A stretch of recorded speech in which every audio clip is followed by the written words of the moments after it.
C'était la surprise du début de matinée dans l'ouest du Béarn. Une fine couche de neige a recouvert la chaussée sur un sol gelé, comme ici à Orthès.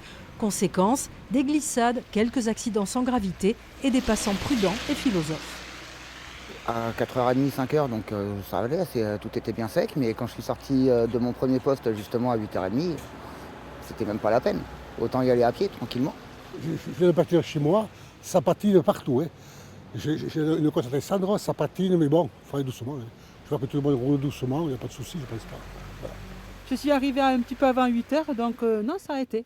Mais après, un petit peu bloqué, oui, aux alentours vers 9h, 9h15, 9h30, 20 minutes pour faire 1 kilomètre. Grosse perturbation en revanche sur l'A64, bloquée ce matin dans le secteur de Salis de Béarn.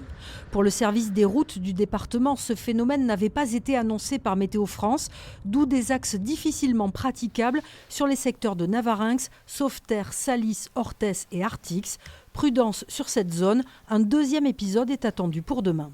Nous avons renforcé notre dispositif d'astreinte et dès demain matin, en fait, à partir de 5h du matin, nous allons organiser du patrouillage et nous interviendrons, bien sûr, si les températures sont négatives. Elles seront négatives, mais si les sols sont humides, il y a quand même un risque de verglas très avéré. Donc on recommande la plus grande des prudences aux usagers.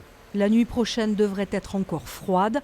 Le département est placé en vigilance jaune, neige et verglas jusqu'à demain, fin de matinée.